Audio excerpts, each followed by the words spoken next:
இந்த நேரத்தில் ஃபோன் அடிச்சுட்டு கிடக்குது. அவள் இருக்க வேதனை தெரியாமல் ஃபோன் வேறு யாருன்னு பார்ப்போம், இல்லைன்னா அது பாட்டே அடிச்சுட்டே கிடக்கும். ஹலோ, யார் பேசுகிறது? சரிதான் போ. நம்பர் கூட மறந்துட்டியா? ஆளை தான் மறந்துட்டேன்னு பார்த்தேன். நம்பரும் டெலிட் பண்ணிட்டியாட்டி? இட்டி நான் தான் உங்கள் அக்கா பேசுகிறேன். என்ன நல்லா இருக்கிறா நீ? எக்கா நீயே பேசுகிற? நம்பரே பார்க்கலக்கா. இதே ஒரு நாளத்தில் இருந்தானா அதான் பார்க்கல. நல்லா இருக்கியாக்கா? பேசி எவ்வளோ நாளாயிட்டு? பிள்ளையா நல்லா இருக்கா? ரொம்ப தான்ட்டி உனக்கு அக்கறை. ஒரு ஃபோன் அடித்து என்ன ஏதுன்னு கேட்க மாட்டேங்கிற. நானாக ஃபோன் அடித்தாலும் ஃபோனும் எடுக்கிறது கிடையாது. என்னட்டி வந்துச்சு உனக்கு? நல்லா தானே இருந்தேன். என்ன ராணி உடம்புக்கு எதுவும் சரியில்லையா? ஏம்மா ஃபோனே பண்ண மாட்டேங்க? எங்கக்கா நான் கிடக்கிற கடை தெரியாமல் நீங்கள் வேற பேசிட்டு கிடக்குறீங்க. எங்கக்கா நிம்மதியே இல்லைக்கா வாழ்க்கையில்.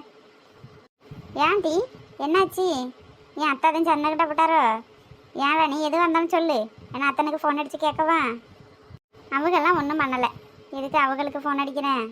அவங்களால என்றைக்கு என்கிட்ட சண்டை எதுவும் போட்டிருக்காவன்? நான் சண்டை போட்டால் தான் உண்டு. வேறு ஒன்றும் இல்லைக்கா. அந்த பையன் பண்ணுறதாக்கா சரி இல்லாமல் பண்ணிட்டு கிடக்கான். அதான் உன் மனசே கஷ்டமாக இருக்குது. என்ன பண்ணுறதுன்னு தெரியாமல் இருக்கேன். ஏன் நீ என்ன பண்ணா? அவன் தான் மெட்ராஸில் இருக்கான். உனக்கு என்ன அவன் எதுவும் கஷ்டம் கொடுக்குறானோ? அவன் பாட்டுக்கு அங்கே இருக்கான். நீங்கள் 2 பேர் தான்ட்டு இங்கே இருக்கீங்க. என்ன கஷ்டம்? எதுவாக இருந்தாலும் சொல்லு. சொல்ல தானே எனக்கு தெரியும். நான் இங்கே இருக்கேன், நீ அங்கே இருக்க. எனக்கு எப்படி தெரியும்? எங்கக்கா மெட்ராஸ்லேருந்து வாரேன்ட்டு வந்தான். வரும்போது ஒரு பிள்ளைய வேற கையில் பிடிச்சி இழுத்துட்டு வந்திருக்கான். அந்த பிள்ளை வந்து ஃப்ரெண்டுன்னு சொன்னால் கேட்டப்ப, இந்த ஃப்ரெண்டாக இருந்தால் 1 நாள் 2 நாள் இருக்கலாம். ஒரு வாரம் அந்த பிள்ளை இங்கே தாக்கா இருக்குது. இன்னும் ஊருக்கெல்லாம் போக கிடையாது. என்னன்னு கேட்டால் ஃப்ரெண்டுங்கிறான். ஒன்றும் உண்மையும் சொல்ல மாட்டேங்கிறான். நீ வாரியாட்டி? நீ வந்து அந்த பையலை என்னன்னு கேட்டான்னு வச்சு சொல்லுவான். நீ பேசி பார்க்க வேண்டியதானே? அவன் சொல்லாட்டி என்ன அந்த பிள்ளைட்டு கேட்க வேண்டியதானே? அந்த பிள்ளைட்டு கேட்டால் என்னன்னு சொல்ல போகுது? ஒரு வாரமாக வந்து இருக்குன்னா என்ன ஏதுன்னு கேட்கறது இல்லையோ? இல்லாட்டி அத்தானை விட்டு கேட்க சொல்ல வேண்டியதானே? அத்தை என்ன பண்ணிகிட்டு இருக்காரு? எங்கே அத்தானு கேட்காவோ ஒன்றும் சொல்ல கிடையாது. அத்தை யாரை வாய் வச்சு பேசியிருக்காரு? அந்த பையன் மேலே ஒரே பாசம். சத்தம் போட்டு எதுவும் பேச மாட்டேங்கிறாரு. என்னத்தை கேட்குறதுன்னு எனக்கும் தெரியல. எப்படிட்டி நான் போய் அவன்கிட்ட என்னத்தை கேட்க முடியும்?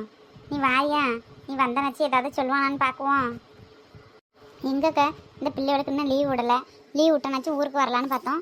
இன்னும் லீவ் விடலை. நான் 3 பரீட்சை இருக்கான். பரீட்சை முடிஞ்சதாக்கா வர முடியும். இப்போ நான் வந்துட்ட பிள்ளைகளும் பார்க்க முடியாது. அவங்களும் வேறு வயக்காட்டு வேலைக்கு பரவாயில்ல.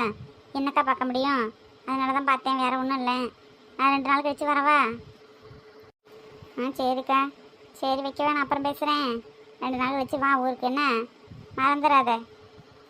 ராணி, ராணி என்ன ஃபோன் பேசிகிட்டு இருக்கியோ? ஆமாங்க சொல்லுங்கள். என்ன வேணும்? ஏன் கூப்பிட்டு கிடக்குறிய? யார் ராணி? யார் ஃபோனில் பேசுனது?